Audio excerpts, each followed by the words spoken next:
Жители Кельче-Юра Ижемского района покоряют интернет. Активные пенсионеры снимают пародии на известные фильмы и клипы. Ролики собирают лайки и восторженные комментарии. Об этом сегодня днем в прямом эфире нам рассказала наша съемочная группа, которая в эти дни работает в районе. Впрочем, программа пребывания там насыщенная, как и сама жизнь в Ижме. Прямо сейчас на связи Ксения Лосева. Ксения, добрый вечер. Что интересного удалось посмотреть сегодня? Анна, приветствую. Программа и правда очень насыщенная. С утра мы познакомились с учениками Ижемской детской школы искусств, затем отправились в Кельче-Юр и там посетили местный дом культуры. И вот сейчас снова вернулись в Ижму. Наша конечная точка на сегодня – это районный музей.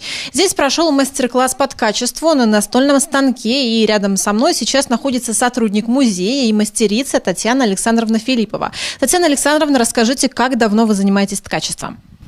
Ткачеством я занимаюсь где-то года 3, но желание, конечно, у меня было уже давно. Но очень хорошо, что все-таки желание исполняется, и я занимаюсь этим.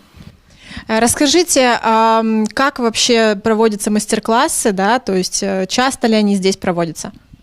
Мастер-классы, раз в неделю бывают, это точно. Бывают мастер-классы. Чему они посвящены? Мастер-классы у нас разные. Сегодня, например, мастер-класс был по качеству, мастер-классы бывают по скрутке кукол, мастер-классы бывают с детьми, со взрослыми, направления различные. Насколько они популярны у жителей Ижмы и гостей?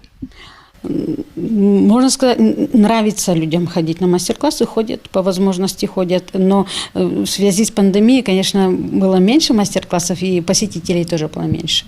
И вот такой последний вопрос. Какие мастер-классы в дальнейшем планирует проводить музей?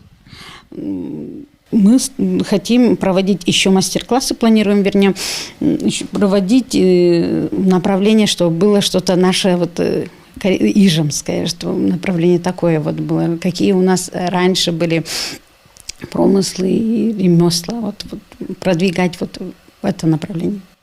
Благодарим за ответы, и мы желаем вам удачи. Обо всех мастер-классах мы расскажем немного позже нашим телезрителям. Ну а пока я передаю слово из Ижмы в Сыктывкар. Анна, эфир ваш.